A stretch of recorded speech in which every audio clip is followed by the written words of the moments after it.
3 del libro del Génesis.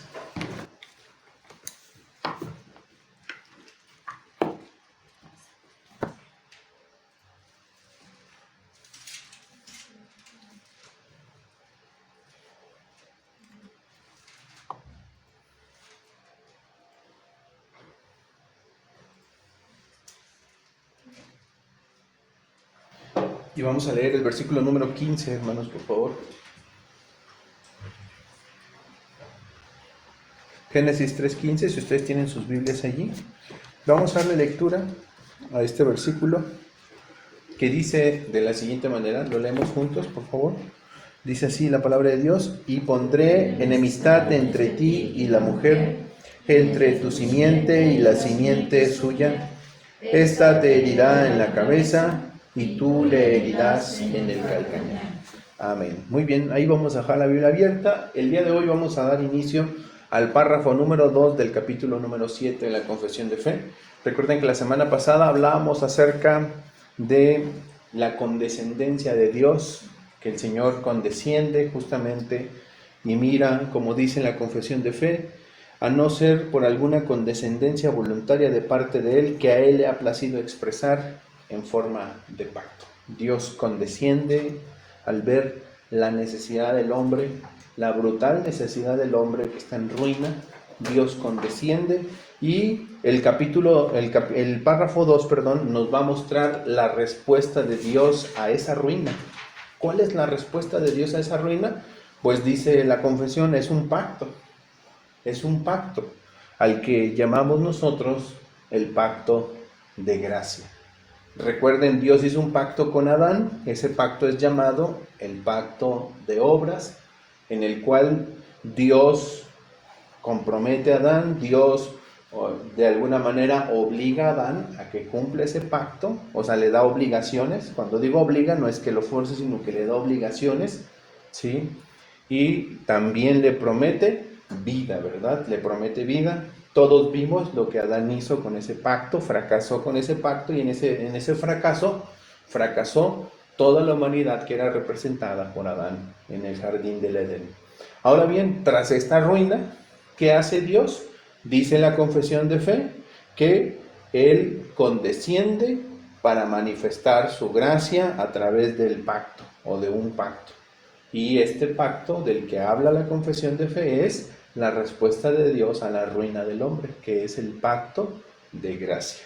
¿Ok? Entonces, ahorita explicaremos un poquito más de esto. Vamos a orar a Dios, vamos a ver también ahorita la Confesión de Fe y vamos ya a entrar a la Escritura en un rato más. Vamos a orar entonces al Señor. Señor, te agradecemos por el momento en el que nos permites acercarnos a tu palabra, particularmente hoy que abordaremos este asunto tan importante. Tu respuesta a la terrible ruina del hombre, ruina propinada por sí mismo. El pecado entró al mundo por un hombre y así entró la muerte, y la muerte pasó a todos los hombres por cuanto todos pecaron. No hay inocencia en nada de esto. Señor, la muerte y el castigo son el justo pago por la rebelión, no solo de Adán, sino también de nosotros. Sin embargo, Señor, tú has respondido a esa ruina. Tú, Señor, con misericordia y con gracia has respondido y mostrado una solución. Y esto lo manifestaste desde el comienzo. Ayúdanos a entender la respuesta tuya a la desgracia del hombre. En tus manos, pues, ponemos nuestras vidas en esta mañana, agradecidos por todo, en el nombre precioso de Jesús. Amén.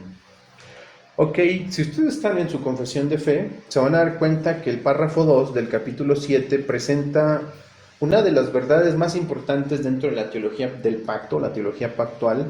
Y esa verdad es la siguiente, es la verdad de que Dios en su soberanía y en su gracia establece el pacto de gracia para salvar a los pecadores caídos.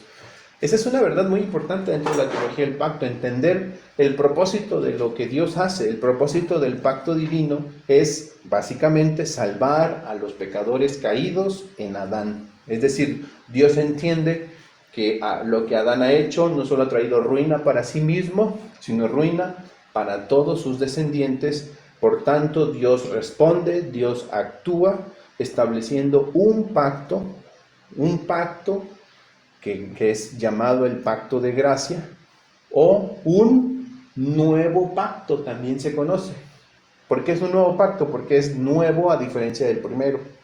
¿Sí? Ese primer pacto que Dios puso sobre los hombros de Adán, bueno, este es un nuevo pacto establecido entre el hombre para que así fuesen salvados los pecadores caídos en Adán. Por eso es que el que cumpliría ese nuevo pacto tendría que ser un hombre, 100% hombre, diríamos, un verdadero hombre, ¿sí? No podía ser ni más ni menos, tendría que ser un verdadero hombre. De ahí la necesidad de la encarnación, porque ese pacto fue establecido entre Dios y el hombre, ese nuevo pacto. Este pacto, por supuesto, tiene que ver mucho con la obra de Jesucristo, que podemos a lo largo de la Escritura ver cómo ofrece esta salvación gratuita, esta vida gratuita, a todos aquellos que incluso bajo la maldición de la ley pueden tener la salvación y la vida.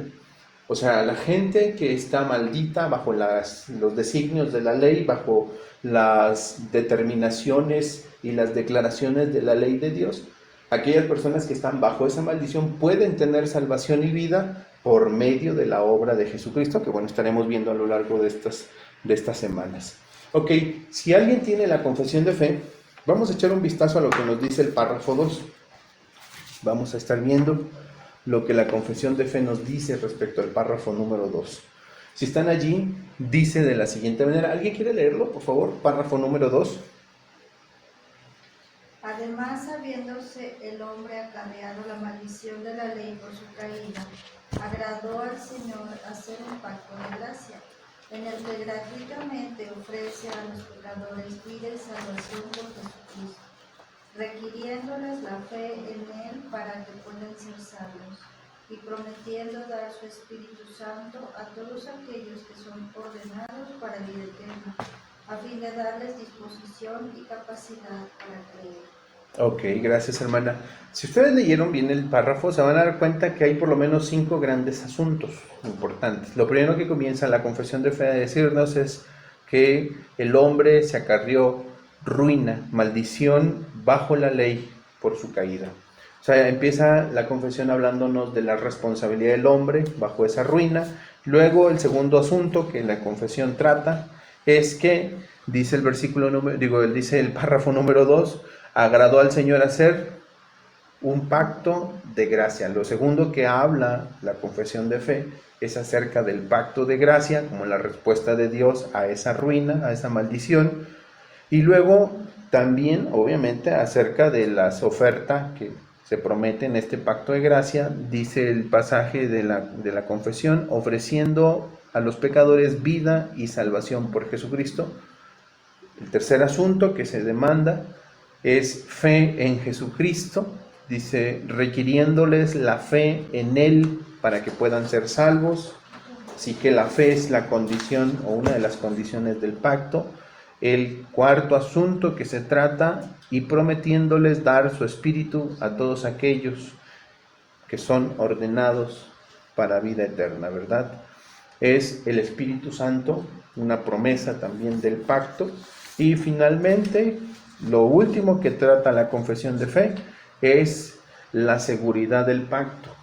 Al final dice, a todos aquellos que son ordenados para vida eterna, a fin de darles disposición y capacidad para creer. Habla de esta soberana elección de Dios, aquellos que serán parte de este nuevo pacto. Ok, teniendo ya esto en mente, vamos a empezar con el primer tema que la confesión nos presenta, que tiene que ver con la ruina del hombre, por supuesto, bajo la maldición de la ley. Dice la confesión, ahí está la cita de la confesión, habiéndose el hombre acarreado la maldición de la ley por su caída. Vamos a empezar por ahí, ahorita que estaremos hablando acerca de la teología del pacto. Quiero que entendamos varias cosas antes de abordar lo que la Biblia nos enseña. Leímos Génesis 3:15. Si ustedes van al capítulo 3 del libro del Génesis, vamos a leer un poquito ahí ese pasaje. Ya saben que desde el capítulo 3, desde el primer versículo, la Biblia empieza a decirnos cómo es que sucedió la caída. Y luego llegamos al versículo número 15, un versículo muy importante dentro de la teología pactual, porque es la primera promesa de Dios, la primera luz de esperanza para el hombre, la primera promesa de Dios, por supuesto, a la ruina del hombre. Y la promesa consiste, si ustedes notan el versículo número 15, en que habrá enemistad. Noten eso, es una promesa de Dios que habrá enemistad. ¿Entre quién? A ver, fíjense lo que dice el versículo. Quiero que notemos algunos de los parámetros de esta primera promesa inicial que la Biblia da acerca de este pacto de gracia. Estamos viendo cómo el hombre está en ruina. Ahorita veremos algunos textos, pero quiero que percibamos bien lo que dice el versículo 15, que es donde empezamos a leer la Biblia. Según el verso 15, con lo primero que nos encontramos es con una promesa de Dios a esta ruina, a este pecado que el hombre ha cometido contra Dios. ¿Y qué promete Dios? Enemistad. ¿A quién le promete Dios enemistad? Pues la simiente de la mujer y la de la serpiente. Ok, fíjense, ¿a quién le está diciendo Dios esta promesa? A la serpiente. Ajá. Dios se la está dando no a la mujer ni al hombre, sino a la serpiente. Y a la serpiente le dice: pondré enemistad entre ti y la mujer. Y esta enemistad iba a estar presente, por supuesto, en esta primera pareja, pero no solo entre ellos, sino además entre tu simiente y la simiente suya. Y luego, ¿qué más promete Dios? Esa simiente que vendría le herirá en la cabeza, pero también promete Dios que la simiente de la serpiente herirá a la semilla de la mujer, a la simiente de la mujer. La herirá en el calcañar. O sea, se infligiría daño. O sea, esta enemistad sería de tal forma que llegaría un momento en el que se infligiría tanto daño que la simiente de la serpiente atacaría a la simiente de la mujer y le dañaría en el calcañar, y sin embargo la simiente prometida le herirá en la cabeza. O sea, será un golpe definitivo, ¿verdad? Un golpe contundente, a diferencia de la serpiente que solamente dañaría. Y esto en aquel momento pues era incomprensible en muchos sentidos. Para nosotros comienza a cobrar sentido a la luz de lo que los evangelios nos narran. Por ejemplo, el día jueves que estuvimos leyendo el capítulo 19 del Evangelio de San Juan, y empezamos a mirar cómo efectivamente esa simiente prometida, que es el Señor Jesucristo, comienza a recibir una serie de ataques y agresiones en su contra. Y esto no es más que el cumplimiento de lo que Dios ya había dicho.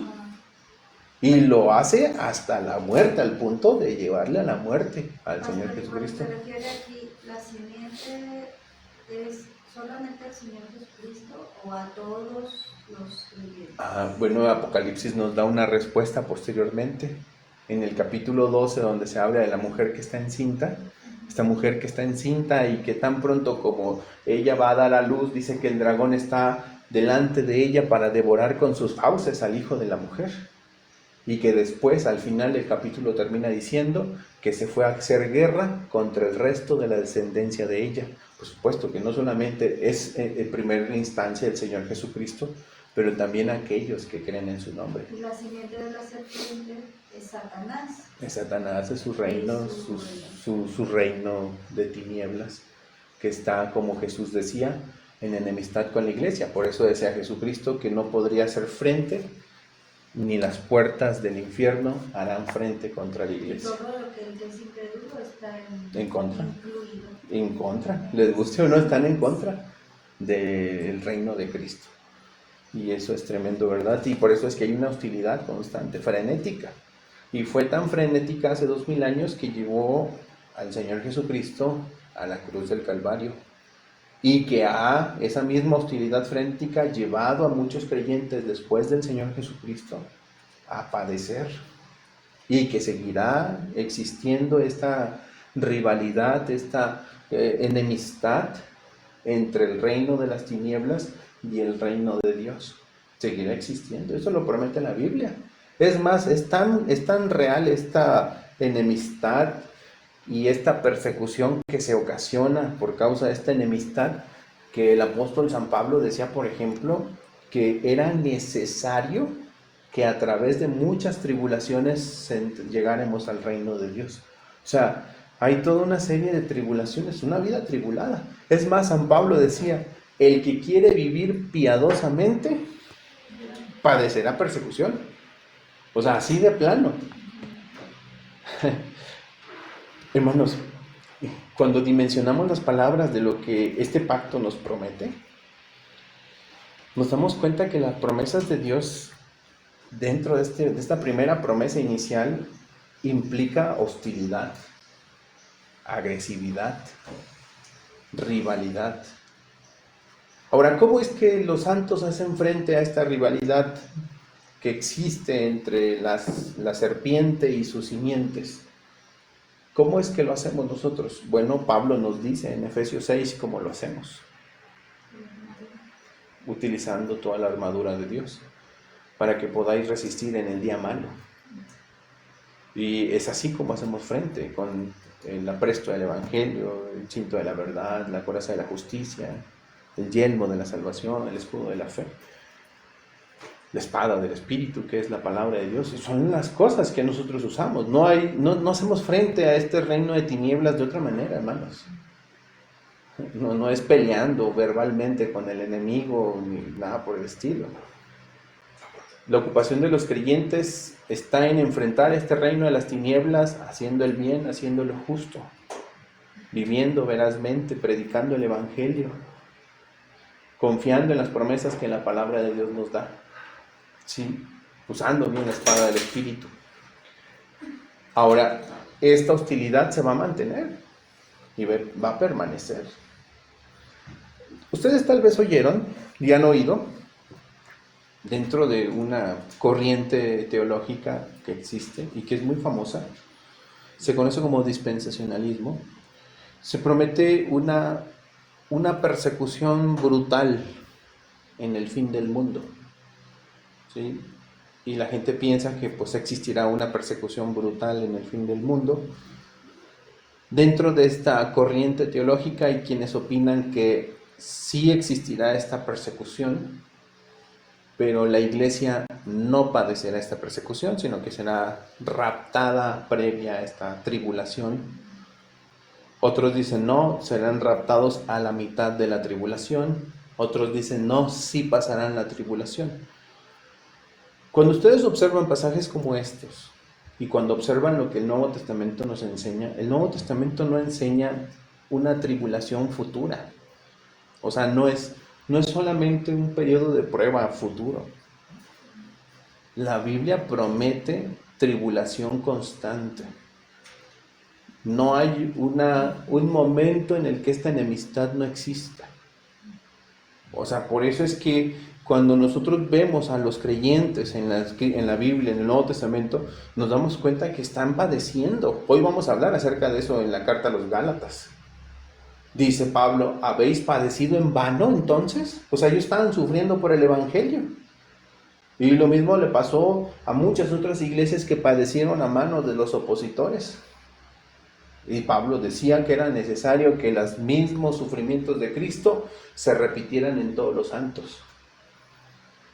O sea, a lo que voy con esto, hermanos, es que la tribulación de la iglesia siempre ha existido. Es más, uno de los primeros creyentes, uno de los primeros en manifestar su fe en el Señor Jesucristo, al quien Jesús le llama el justo Abel, ¿qué fue lo primero que padeció? La oposición de su hermano, ¿sí? Que le llevó a la muerte. O sea, siempre ha sido así. O sea, no sé por qué la gente dice, no, hasta el final la iglesia siempre ha padecido. Y es parte de lo que Dios promete en este pacto.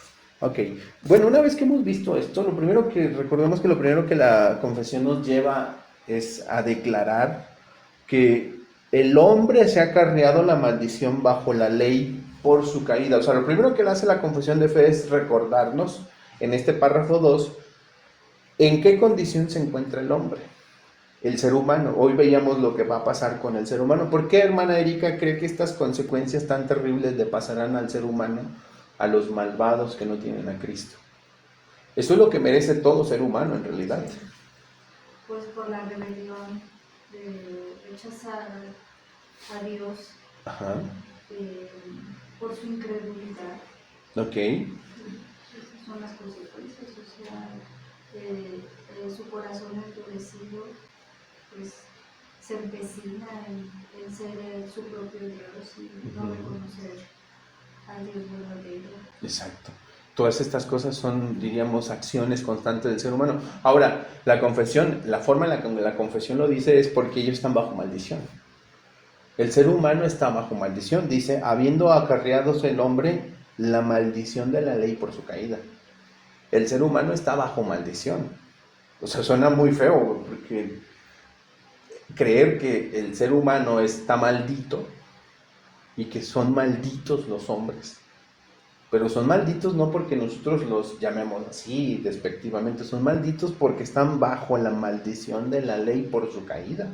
O sea, están bajo la maldición no de un hombre, que eso sería llevadero tal vez, ¿no? Que viviéramos bajo la maldición de un hombre. Pero están malditos porque están bajo la maldición de la ley. Y es una ley santa, justa, una ley divina. O sea, eso implicaría bajo la maldición de Dios. El ser humano está bajo esa maldición, está bajo maldición, y debido a eso es que todas estas miserias que están presentes en esta vida y aún después de esta vida, que se van a manifestar en los seres humanos, es que la confesión lo primero que hace es recordarnos en qué estado se encuentra el hombre.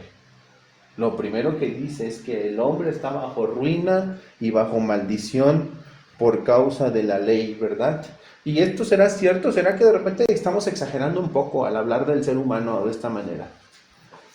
De repente hay personas que piensan, ¿no?, que tal vez es una exageración el considerar el que nuestra antropología como reformado sea tan pesimista, porque así nos acusan. Es que ustedes tienen una terrible y tan pesimista cosmovisión del hombre.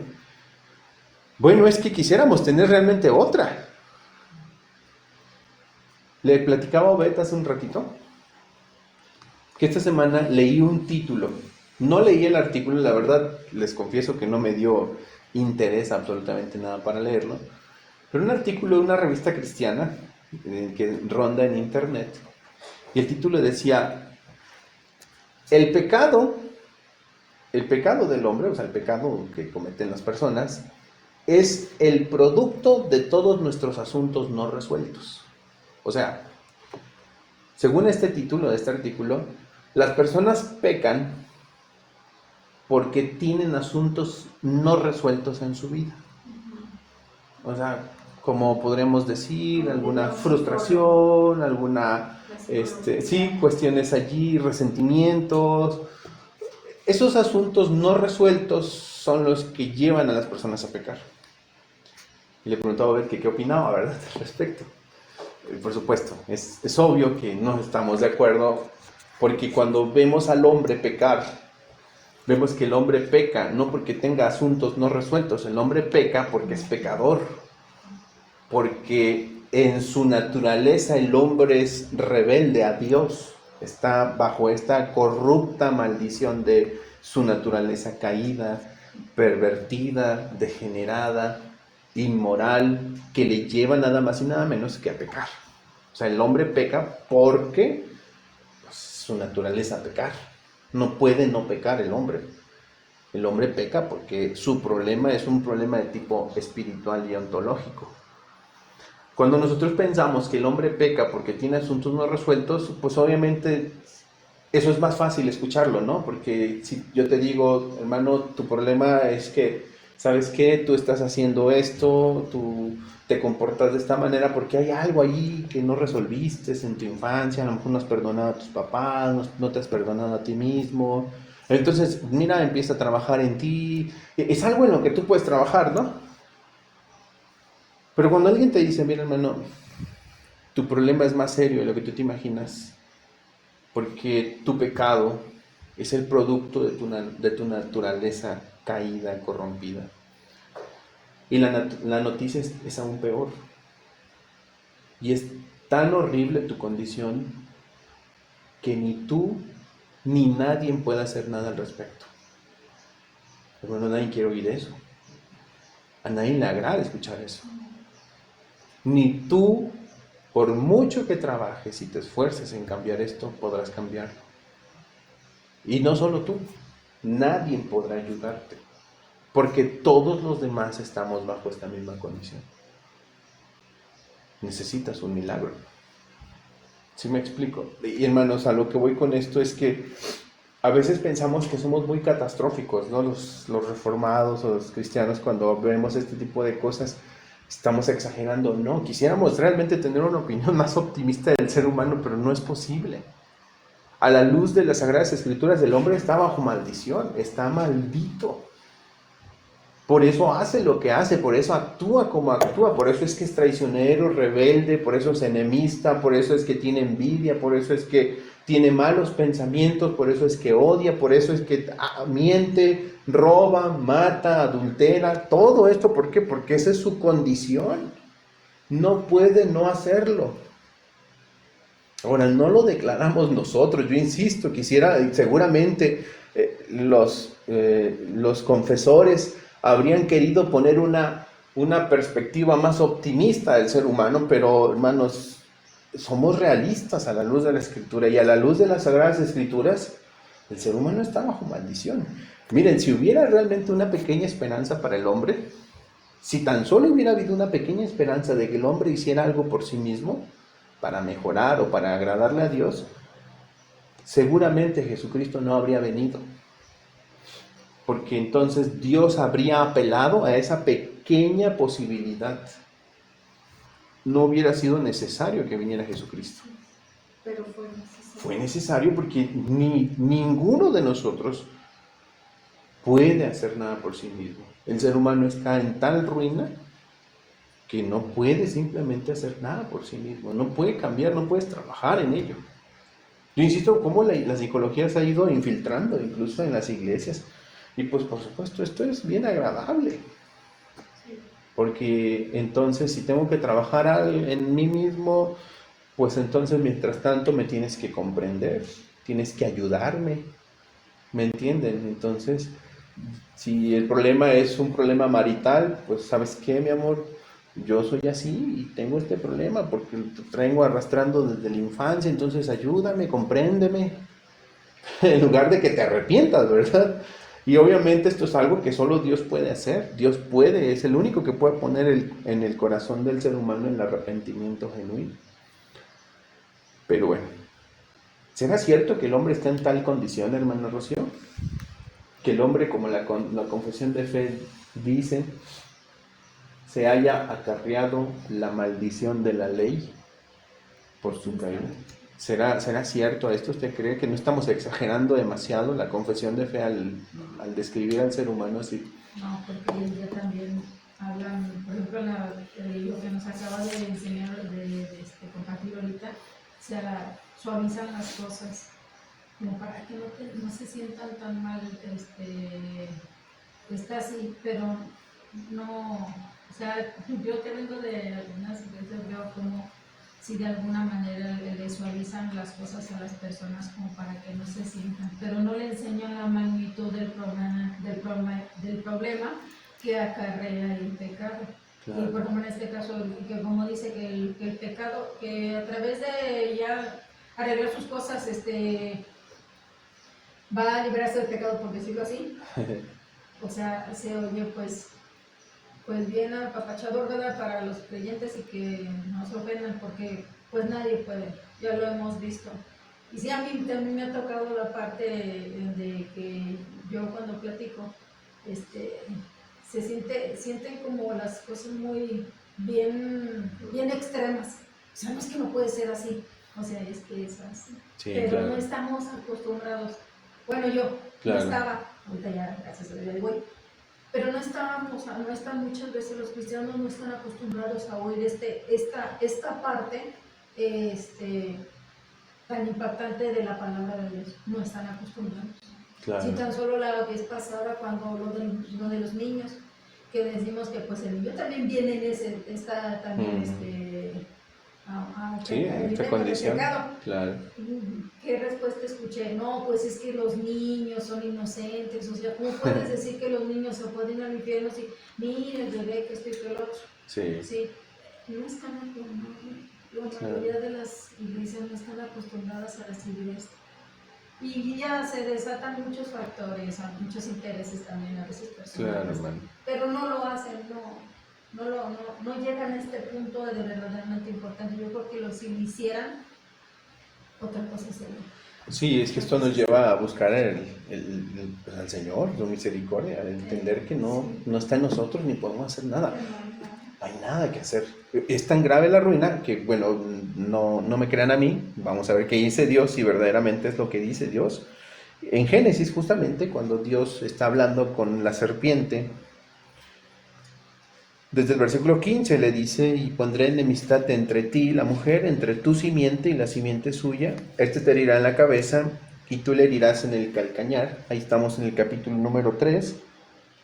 Luego noten cómo a partir de entonces Dios va a comenzar a describir la serie de miserias que se acarrearon o que vienen como consecuencia tras esa rebelión inicial del ser humano.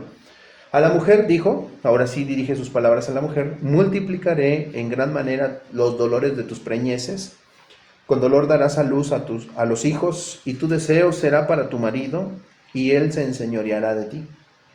Al hombre dijo: por cuanto obedeciste a la voz de tu mujer, y comiste del árbol que te mandé diciendo, no comerás de él, maldita será la tierra por tu causa.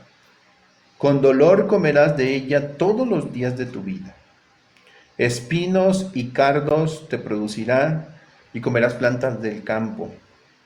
Con el sudor de tu rostro comerás el pan hasta que vuelvas a la tierra, porque de ella fuiste tomado, pues polvo eres y al polvo volverás. Pregunta: ¿realmente exageramos cuando decimos que el hombre se trajo la maldición no solo para él, sino entre las distintas maldiciones acarreó maldición para la creación, acarreó sufrimiento y acarreó muerte? O sea, lo que él hizo desencadenó una serie de consecuencias malas que afectó no solo su existencia, no solo a su esposa, no solo a sus descendientes, afectó a toda la creación. Dios dijo: maldita será la tierra por tu causa. ¿Sí? Esto implica que la condición en la que el ser humano se encuentra, pues es una condición de verdadera miseria, hermanos. Terrible miseria. La pregunta 22 del catecismo, aquí la tengo, se las voy a leer. Es una pregunta interesante porque se pregunta: ¿en qué consiste la miseria de ese estado en que cayó el hombre? O sea, el hombre está en un estado de miseria que incluye distintas esferas de su vida, incluyendo la creación. ¿Pero en qué consiste de manera tácita esa miseria en la que se encuentra el ser humano? El catecismo, en la pregunta 22, por cierto, ahí viene esta pregunta: ¿en qué consiste la miseria de este estado en que cayó el hombre? Y la respuesta es la siguiente: toda la humanidad por su caída, perdió la comunión con Dios. Está bajo su ira y maldición y fue sujeta a todas las miserias de esta vida, la muerte misma y las penas del infierno para siempre. O sea, la condición en la que el hombre se encuentra es tan terrible que perdió toda comunión con Dios, está bajo la maldición y la ira divina Está sujeto a todas las miserias de esta vida, sujeto a la muerte y a las penas mismas del infierno. O sea, hermanos, si ustedes dicen que el ser humano no está maldito, pues entonces díganme, explíquenme cómo es que las Sagradas Escrituras presentan al ser humano en un estado tan vil. O sea, si esto no es vileza y maldición, ¿qué es? O sea, cuando leemos Romanos 3:23, por cuanto todos pecaron, ¿qué dice? Están destituidos de la gloria. Hermanos, ¿de dónde viene usted una vida bendita o bendecida? ¿Dónde pueden ver a un ser humano bendecido de Dios?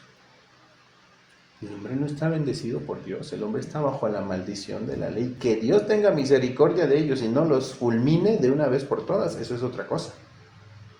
Como Jeremías dijo en el libro de las Lamentaciones, por su misericordia no hemos sido consumidos, nunca decayeron sus misericordias. O sea, no es por nosotros, por la misericordia del Señor que la humanidad persiste, porque nunca decayó su misericordia. Pero, o sea, si hay algo que Dios puede hacer con justicia es fulminar a la humanidad. ¿Sí me explico? Eso es lo que merece la humanidad. Estamos en una condición tan crítica, tan terrible como seres humanos, que las Escrituras anticipan que todas las esferas de la vida del ser humano han sido dañadas ya. El trabajo, la familia, la vida, la salud, todo. Aún la vida, la muerte, la vida o lo que sigue después de la muerte. Todo está completamente afectado. Por eso que el catecismo decía, las penas, ¿qué merecen las penas del infierno? Todos. O sea, todo ha sido dañado en todas las esferas del ser humano. No hay nada que no esté trastocado por el pecado. No es ruina eso, es una ruina total. Romanos 5, versículo 12, también dice lo siguiente. En su carta a los romanos, el apóstol San Pablo también les declara a los romanos, cuando él está hablando acerca de esta comparativa, esta analogía entre el Señor Jesucristo y Adán, entre el primer Adán y el segundo Adán,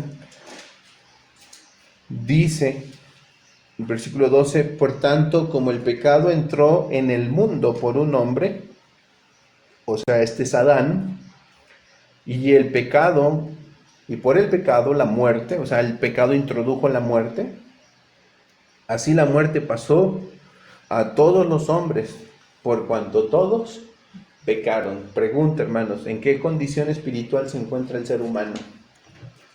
El ser humano está muerto, no está enfermo, no está dañado, no está ahogándose, como si pudiéramos a una persona que se está ahogando extenderle la mano y salvarlo. El ser humano está ahogado, está completamente muerto. Ya se ahogó, ya está muerto, ya está su cuerpo allí, yace en el mar. No tiene esperanza. Esa es la condición del ser humano en general. Dice el apóstol Pablo en su carta a los Efesios, estabais muertos en vuestros delitos y pecados. O sea, el ser humano no tiene ninguna esperanza. Todavía había esperanza para alguien enfermo, ¿no? Por ejemplo, cuando alguien está enfermo, pues es lo que hace la gente, ¿no? Cuando se enferma, van al médico y porque tienen la esperanza de sanarse. Y van al médico y si hay que gastar dinero, pues lo hacen, vaya. Con tal de que esa enfermedad no termine con una fatalidad. Entonces van y lo hacen. Me estaba platicando con un compañero que justamente hace una semana y media su niña se le enfermó y dice, ¿sabes qué? La llevé al seguro y ni me atendieron, entonces pues yo fui y me lo llevé a una clínica y me dijeron son 80,000 pesos de entrada. Y no sé cómo le hice, y le llamé a todo el mundo, conseguí el dinero. O sea, hace uno lo que sea con tal de poder, porque aún hay esperanza. Me explico. Le dijeron, no, y esto es de horas, dice.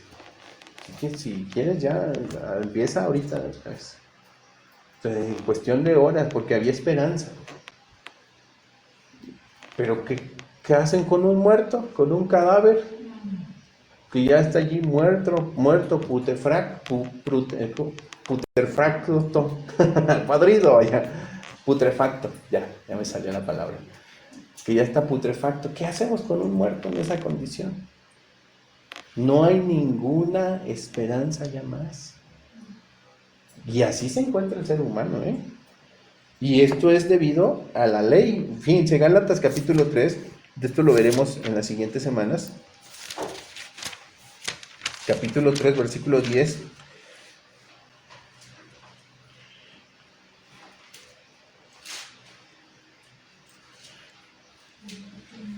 ¿Me lo puede leer, hermana Rocío, por favor? La ley trae maldición. Ajá, Es 3:10.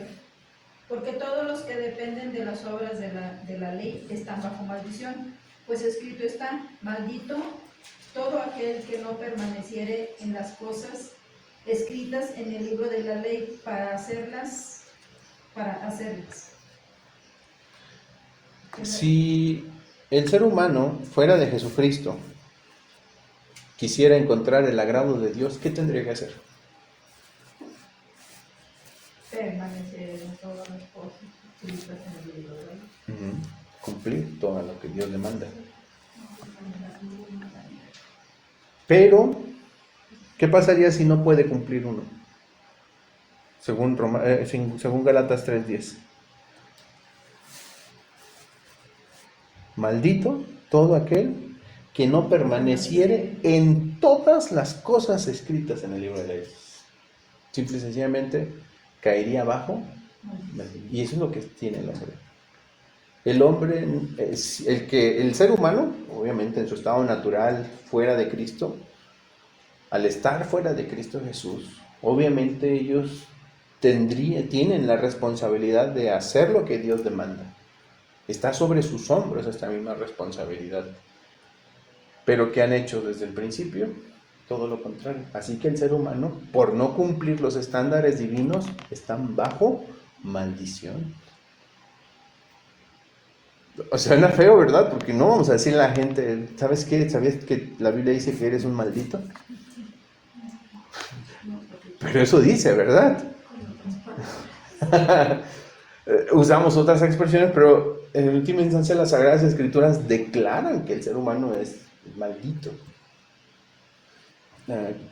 Si ustedes han leído la institución de Juan Calvino, saben que él utiliza ese término en muchas ocasiones. Y lo escribió, y realmente él habla en una ocasión hablaba acerca de las distintas supersticiones de gente que cree ciertas cosas y creencias falsas que tienen que ver con las obras de las personas, la bondad humana. Y decía, todas estas cosas son supersticiones de los malditos. Y suena muy feo cuando lo leemos en la institución, pero realmente es que él entiende que estas supersticiones solo alejan a la gente de Dios. Son fantasías que alejan a las personas de Dios, son fábulas que los alejan del verdadero evangelio y no son más que supersticiones de personas que no conocen a Dios. O sea, personas que por tanto en su condición espiritual están bajo maldición. ¿Sí? Entonces es tremendo, ¿verdad? Cuando las Escrituras nos muestran que esa es la verdadera condición. Ahora, recuerden ustedes que Adán es visto como la cabeza o el representante en este pacto de obras de toda la humanidad y que su desobediencia, pues obviamente no solo lo afectó a él, sino que afectó a toda la humanidad. Y que esto ha hecho a la humanidad incapaz espiritual, incapaz moral, incapaz de cumplir con las obras de la ley y por supuesto, en consecuencia, merecedores de la justicia de Dios, de la justicia que se manifestará en ira, por supuesto. Es una condición de verdadera desesperación, porque en esta condición tan desesperada, ¿qué es lo que el ser humano necesita? Si está en una condición realmente desesperada, ¿puede hacer algo por sí mismo? ¿Alguien le puede ayudar? No. ¿Qué es lo que necesita? Una respuesta de gracia. Una respuesta de gracia. Justamente esto es lo que nos dice la confesión de fe. Y solamente vamos a introducir un poquito el tema. Aquí venían estos versículos, no dijiste que los teníamos aquí hoy. Bueno, justamente debido a esta condición, ¿qué es lo que se necesita? Una respuesta de gracia. Esta respuesta es lo que nosotros llamamos el pacto de gracia. ¿Qué es el pacto de gracia? Pues es la iniciativa de Dios para salvar a los pecadores. ¿Por qué tiene Dios que salvar a los pecadores?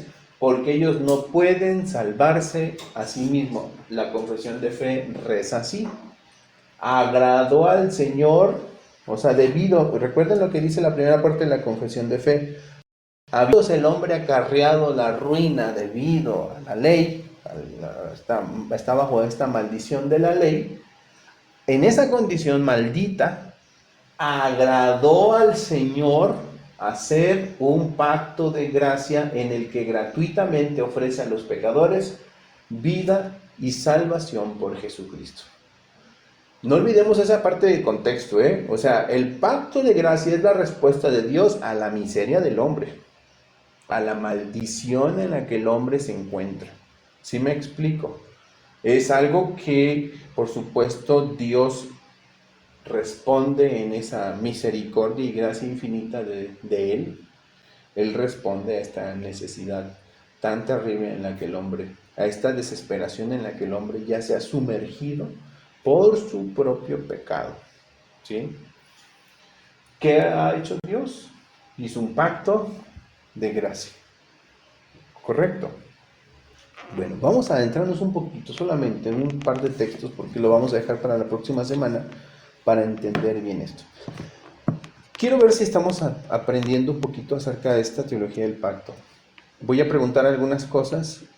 Me gustaría que algunos de ustedes pudieran, lo que han entendido, responder de lo que han entendido. Y pues por supuesto, si tienen alguna duda también pueden preguntarla. Cuando decimos que Dios hizo un pacto de obras con Adán, ¿a qué nos referimos? ¿A qué nos referimos cuando hablamos del pacto de obras? ¿Qué entendemos al hablar del pacto de obras? Lo que ustedes hayan recordado de las semanas anteriores.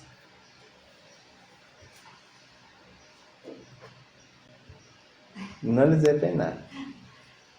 Que Dios le puso a Adán la condición de obedecer, de no comer del fruto del árbol. Ajá.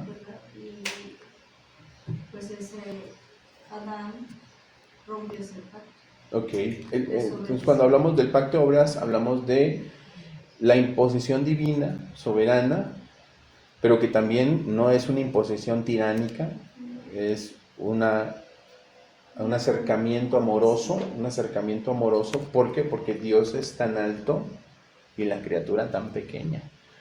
Y Dios intenta esta relación con el hombre, condescendiendo al hombre a través de un pacto, ¿sí? Y en este pacto Dios establece obligaciones, pero también promesas.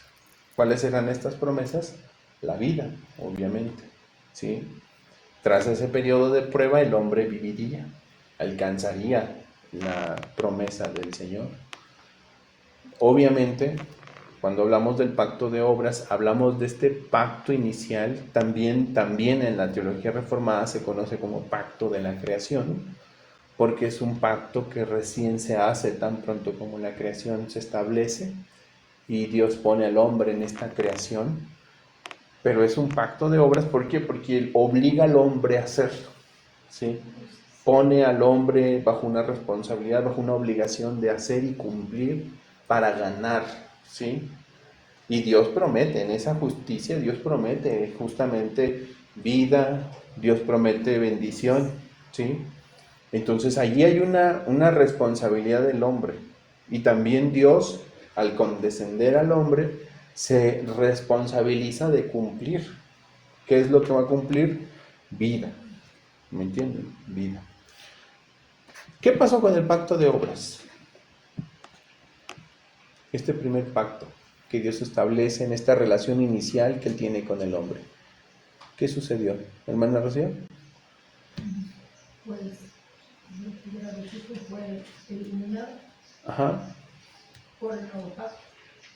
Ok, pero ¿qué sucedió en ese pacto que Dios estableció con Adán? ¿Se cumplió, no se cumplió? ¿Se rompió, no se rompió? ¿Con Adán? Ajá, Dios hace ese pacto, recuerde, con el hombre. Y al hacerlo con él, pues lo hace no solo con él, sino con toda la humanidad, ¿verdad? Sus descendientes. Lo que él hiciera habría de afectar a todos. ¿Okay? ¿Y qué sucedió con esa historia? Adán cumplió con el pacto de obras, Adán no cumplió con el pacto de obras.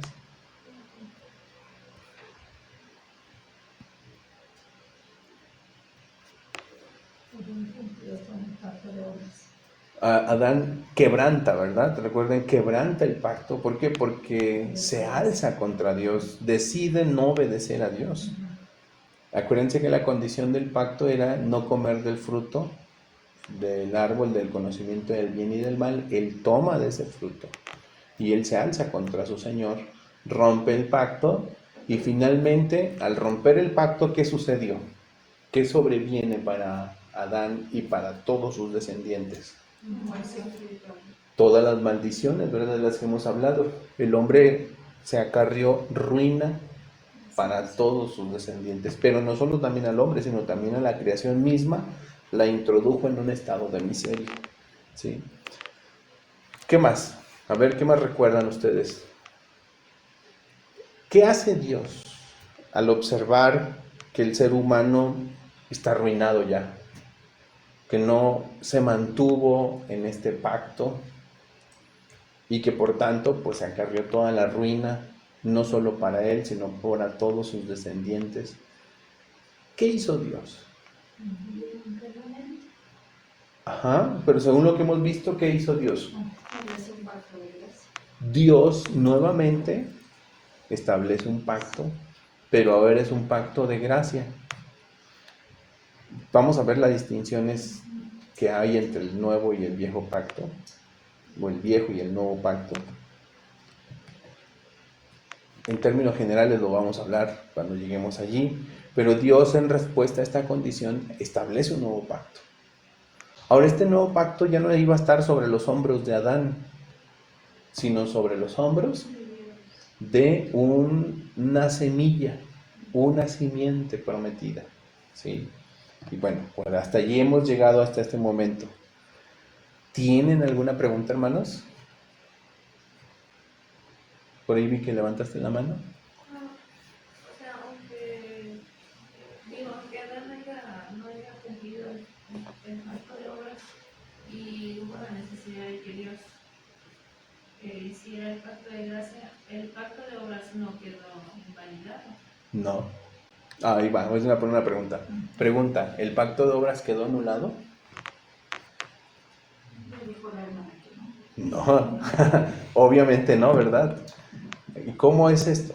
Porque aún tenemos la responsabilidad de obedecer a Dios. Aunque Él nos haya salvado por gracia, nuestra responsabilidad es obedecerlo. Ok, ahí va, ahí va. En la humanidad hay dos clases de personas. Hay dos clases de personas. Aquellos que están bajo un nuevo pacto. ¿Quiénes son los que están bajo un nuevo pacto? Aquellos que Dios eligió, que Dios trajo a Cristo, los creyentes. Ellos gozan de todas las bendiciones del nuevo pacto. ¿Y qué hay con todos los demás? Pues delante de Dios están bajo la responsabilidad del pacto de obras. Y cuando Dios les llame a juicio, les va a juzgar por cumplir o por no cumplir más bien todas sus demandas. Porque ellos siguen bajo esa responsabilidad pactual. El ser humano sigue bajo responsabilidad pactual. Y cuando Dios juzgue al mundo con justicia y establezca el juicio en el gran día, el hombre va a ser juzgado a la luz de ese pacto. Y recuerden las palabras tan severas de Dios a Adán. ¿Cuáles serán las palabras que Dios pronuncia en contra de aquellos que finalmente se hayan enterado, ¿no? Ellos sabían porque aún sus propias conciencias les atestiguaban que estaban bajo responsabilidad con Dios. El ser humano, por más malo que pueda ser e indolente, sabe que tiene una cita con Dios. Lo sabe, y sabe. ¿Y por qué? Porque él está bajo esa demanda, aún está bajo esa demanda divina. Así que imagínense, el pacto de obras no está invalidado. ¿Por qué nosotros no estamos bajo ese pacto de obras? Porque estamos bajo el nuevo pacto. No confiamos en nosotros ni en nuestras obras. Dios nos libre. Confiamos en la obra de Jesucristo que Él establece en el nuevo pacto por su obra, por su obediencia fiel hasta la muerte. Y por esa obediencia fiel hasta la muerte, nosotros tenemos vida y descansamos en la obra de Jesucristo. Dios nos libre en confiar en el pacto de obras. Eso es lo que le pasó a los Gálatas justamente. Por eso Pablo les dice: ¿quién, oh Gálatas insensatos, quién os fascinó? Dice, ¿quién nos hechizó? ¿Quién nos encantó como si fueran una serpiente para que se olvidaran de Jesucristo? O sea, el ser humano, insisto, en su estado natural, sigue bajo esas demandas divinas. Siempre. No queda invalidado.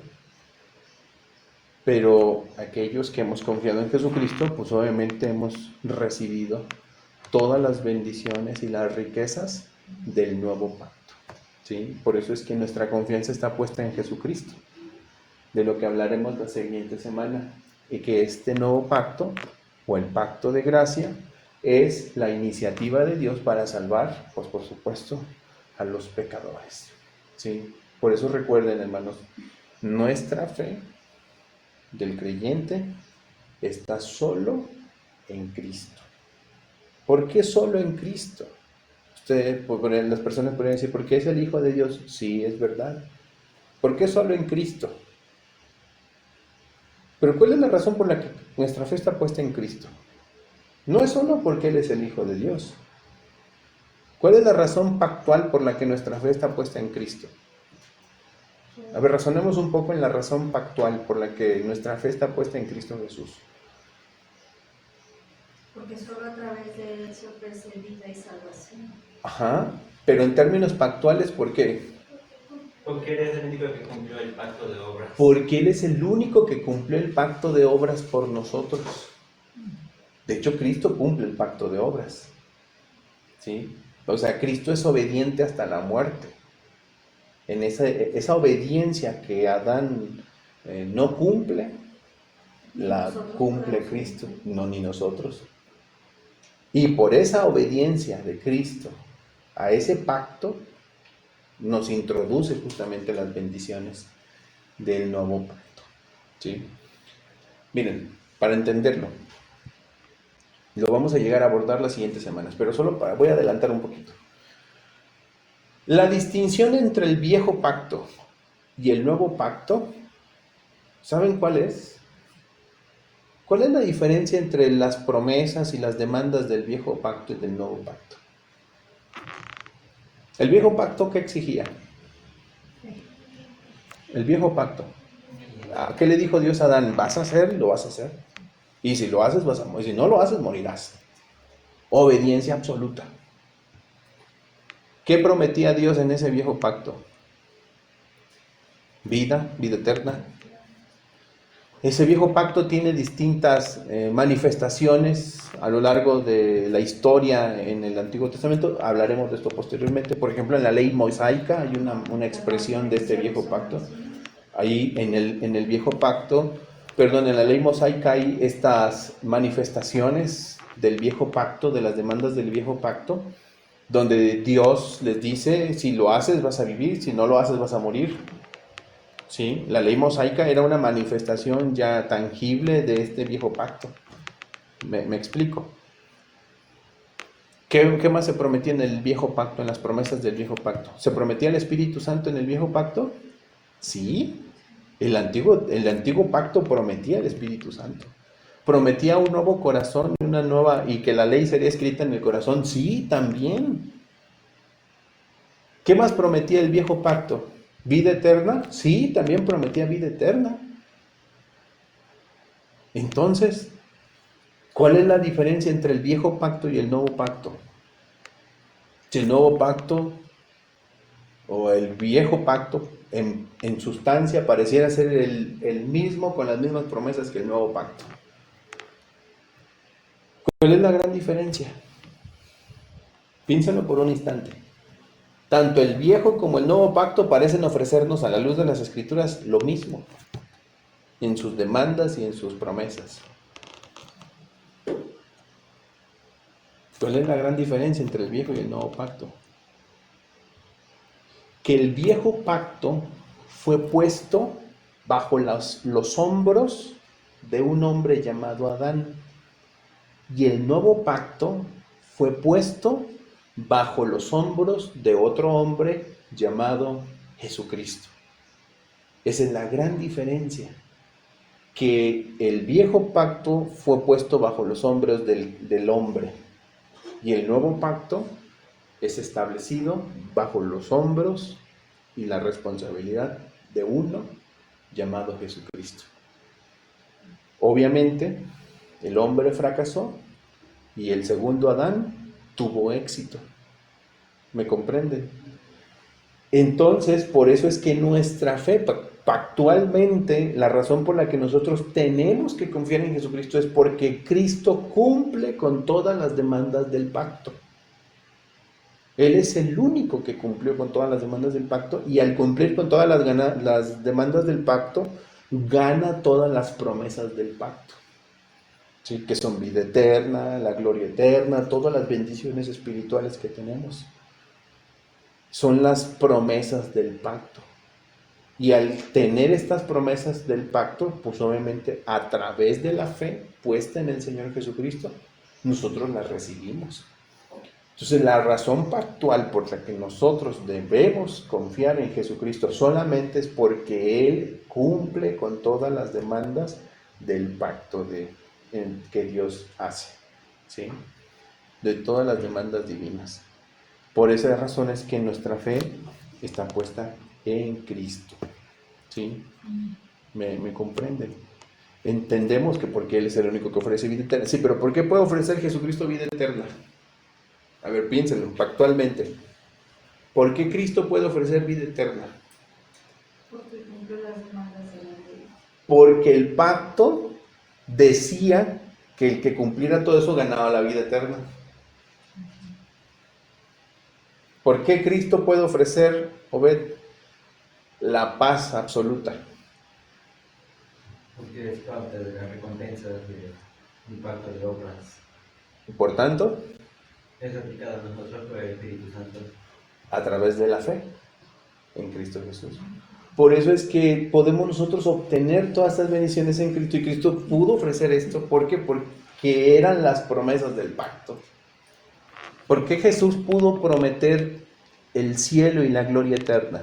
En la casa de mi Padre muchas moradas hay, si así no fuera, yo habría dicho, voy pues a preparar lugar para vosotros, para que donde yo estoy, vosotros también estéis. Y los discípulos lo creyeron. Pablo dijo, nuestra ciudadanía está en los cielos, de donde también esperamos al Salvador, al Señor Jesucristo. ¿Por qué podían confiar en esas promesas? Porque era una recompensa pactual. Dios lo prometió en el pacto. ¿Me explico? Y debido a eso, como Cristo cumple con el pacto, Él tiene todas las recompensas, son suyas, y las comparte con su iglesia, con los suyos. Nosotros recibimos toda la herencia de Cristo por medio de la fe en su nombre. ¿Sí me explico? Pero es la razón pactual por la que podemos hoy orar a Dios, por ejemplo, y clamar a Dios. Jesús decía, ¿verdad? Vosotros pues oraréis así, Padre nuestro que estás en el cielo, etcétera, etcétera. Nos hablaba de esta oración íntima con Dios. Pablo dice que la razón por la que esto es porque Cristo abrió un camino nuevo. ¿Por qué? Por medio de su obediencia, por medio de su sacrificio. O sea, fue el cumplimiento del pacto lo que nos permite nosotros ahora orar a Dios y saber que Dios nos oye. ¿Sí me explico? ¿Por qué Dios ahora escucha nuestras oraciones? Porque Él es fiel al pacto. Él tiene que cumplir lo que Él prometió que cumpliría si se cumplía el pacto. Entonces, como el pacto se cumplió en Jesucristo, Dios nos oye. Al final Él lo hace todo. Lo hace todo. Por eso es un pacto de gracia, porque no está en nosotros, es de gracia. Al final, Dios lo hizo. Entonces, las razones pactuales o entender la teología pactual es bellísimo porque nos permite entender el por qué podemos ahora gozar de tantas riquezas espirituales debido a la obediencia de uno, que es Jesucristo. ¿Sí me explico? Y todo eso que Él nos comparte, hermanos, porque el heredero de ese pacto es Él. Él lo ganó. Él triunfó. Él es el único heredero de esas promesas. Un hombre pudo ganarlo, llamado Adán, y no lo ganó. Pero entonces vino otro, que ganó todo, así que toda la gloria es de Él. ¿Por qué nosotros podemos tener algo, parte, suerte y parte en este pacto? Porque el pacto también establecía la fe puesta en su nombre como la condición, como veremos después, la condición que se recibe por medio de Jesucristo. ¿Sí? Ok, ¿alguna pregunta, hermanos? ¿Sí, hermana? Entonces, por ejemplo, a donde vamos allá con las muchachas, y ya que ellas mueran, ellas van a estar, van a ser juzgadas por la ley del antiguo pacto. Sí, claro, ¿Sí? claro, definitivamente, y nosotros, todas sus demandas. todos, Nosotros también vamos a ser demandados de todas las demandas del viejo pacto. Pero ¿cuál es la diferencia? Que nosotros podemos saber. ¿Cuál es la diferencia, Obed? Que tenemos abogado para con el Padre. ¿Por qué? Porque ese abogado que hizo con esas demandas Perdona cumplió el pacto. ¿Sí me explico? Pero todas las demandas que Dios hace, o sea, la ley tiene que cumplirse. Y si no, sin derramamiento de sangre no hay remisión. Si no se cumple la ley, se está bajo maldición y las consecuencias son eternas. Cuando Dios nos llama a juicio, nos va a demandar lo mismo. ¿Cuál es la diferencia? Que nosotros sabemos que hay uno que cumplió, apelamos a nuestro abogado, que es Cristo, que Él cumplió por nosotros todas las demandas y exigencias del pacto. Pero es Cristo, en última instancia, el que hizo todo por nosotros. O sea, Él cumplió todo por nosotros. Cuando un incrédulo muera y se ha llevado ante el juicio de Dios, va a ser exigido de todo lo que Dios dice. De todo. Es más, Pablo dice que ni siquiera los que no tuvieron la ley escrita se van a poder excusar. ¿Por qué? Porque en su sabiduría, incluso aún aquellos que pueden decir, es que yo nunca supe nada. ¿Qué hizo Dios con esos hombres? Les dio la obra de la ley escrita en sus corazones. Ellos lo sabían y no lo hicieron. ¿Sí? ¿Sí me explico, hermana? Y Dios va a demandar en el día del juicio. Y a nosotros nos va a demandar, pero ¿cuál es la diferencia? Que estas demandas están cumplidas. No por nosotros, sino por Cristo Jesús. Y en eso es que descansa el creyente. ¿Sí me explico? Esperanza. En la esperanza en que Cristo es quien cumple por nosotros todas las demandas y exigencias de la ley, de una ley perfecta y severa. Nuestra dependencia. Nuestra confianza siempre debe.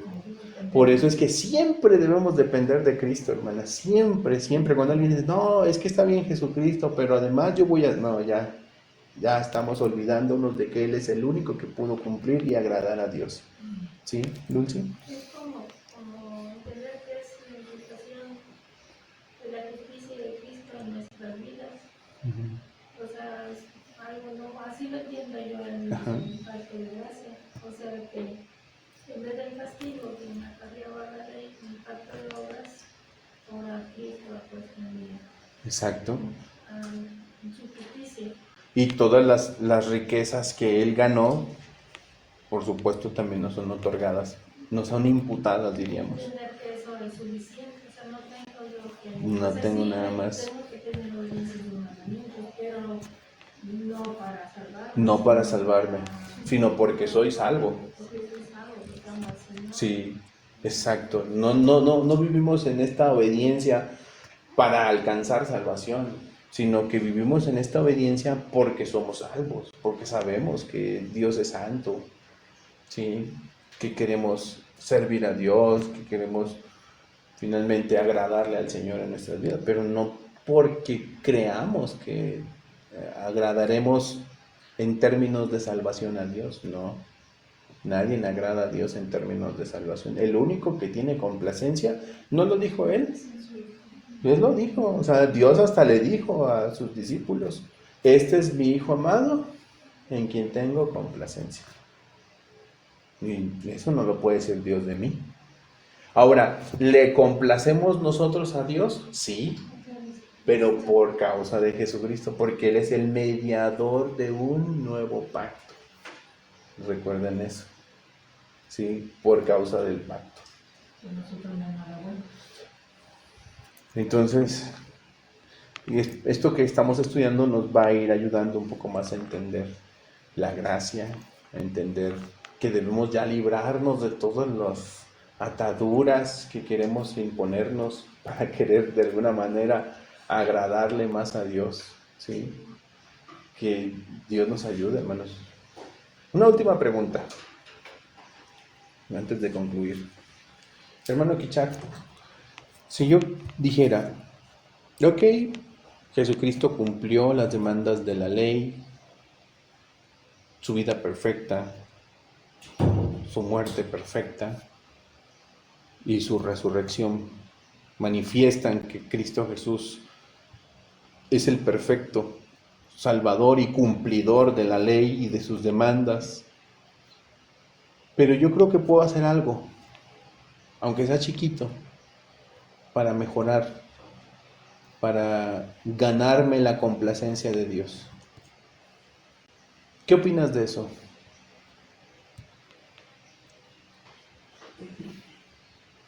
Creo que podría considerarse como un insulto hacia Dios, porque estaríamos como tratando de mejorar o de añadirle, de cierta manera estaríamos ofreciendo algo que Él no pidió, en lo que Él no se va a complacer, y estaríamos pisoteando eso que Él dijo que era adecuado. Entonces, y también mostraría nuestro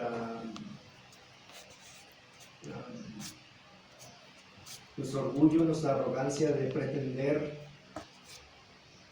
poder presentarle a Dios algo diferente a lo que Él nos está pidiendo. Es como una audacia de, pues, no te doy lo que tú pediste, pero mira, traigo esto otro, Sí. que hasta es mejor, ¿no? En nuestro pensamiento. Sí, creo que es eso. Sí, claro. Y de alguna manera denosta también la obra de Cristo, ¿verdad? Al final esa es la obra perfecta. ¿Y qué nos a dónde nos debe de llevar el entender esto? A estar satisfechos con Cristo. O sea, a Dios le complació la obra de su Hijo, para mí debe ser suficiente. Mi fe en Jesucristo es suficiente, nada más. Obviamente por esa fe voy a esforzarme por buscar la santidad sin la cual nadie verá al Señor. Voy a amar a Dios con todo mi corazón, mis fuerzas, amar a mi prójimo como a mí mismo. Voy a procurar estar en paz delante de todos los hombres, pero no porque yo le vaya a agradar más a Dios o porque pretenda que estas cosas que yo haga vayan a mejorar la obra de Cristo. No, lo hago por amor a mi Señor Jesús, porque quiero imitar a Jesucristo, porque Él me llama también a seguir sus pasos, a seguir sus pisadas, decía el apóstol San Pedro. Entonces, vamos a hacer esto, pero no con intenciones de buscar mérito, sino todo esto es producto de la gratitud. es producto de entender también, de la conciencia plena de que entendemos lo que Jesús hizo. Y esto ya no necesita añadidura, no necesita adorno, no necesita mejora alguna, ¿sí? Y si nuestra fe está puesta solo en Cristo, hermanos, eso es suficiente. ¿Verdad? Yo sé que uno lidia con la idea de que, pero es que como que no es algo razonable, porque yo quisiera hacer algo más, ¿no? Es suficiente. Es más, miren, una de las pruebas más evidentes de que esto es así, el ladrón en la cruz del Calvario. O sea, sinceramente, piénsenlo por un instante. ¿No les parece injusto que un ladrón haya ido al cielo? Sí, es injusto. Pues era un ladrón que robaba Ha cambiado su vida. y ni siquiera demostró sus frutos teniendo una vida, siendo un buen marido, siendo un buen ciudadano. ¿O lo hizo? No. ¿Qué fue lo que hizo? ¿Y fue suficiente eso para alcanzar justicia? Ahora no estoy diciendo, seguramente ese ladrón, si no hubiera muerto ese día, su vida habría cambiado. Porque Dios mismo, dentro de las promesas del pacto, implica sus promesas también esa transformación. Y el otro no. Ajá. Pero, ¿fue suficiente la fe? Sí, hermanos. Nada más y nada menos para que Jesús le mirare y le dijera, hoy mismo estarás conmigo en el paraíso. Eso es suficiente, hermanos. ¿Sí? Ni más ni menos. Obra perfecta. Eso es perfecto, simplemente. ¿Sí? Que Dios nos ayude a no querer añadir y manipular. Obviamente no estamos en una cruz. Obviamente no es el último día, al menos eso creemos, sobre la faz de la tierra. Obviamente tenemos mucho tiempo por delante. Y en ese sentido, Dios también por ese pacto prometió santificar a aquellos que Él ha llamado a la vida, ¿sí? Y nos va a santificar y va a hacer la obra y va a continuar haciendo la obra de perfeccionamiento en nosotros, porque es su promesa del pacto, ¿sí? Entonces, en esas promesas nosotros confiamos, ¿sí? Y yo sé que cada día Dios me va a ir perfeccionando. ¿Eso qué significa? Que me va a llevar a ser un mejor esposo, un mejor padre, un mejor trabajador, en muchos sentidos. Dios va a ir haciendo la obra. Pero no para ganarme algo, no para ganarme una sonrisa de Dios o una aprobación divina, sino porque Él prometió hacerlo, ¿sí?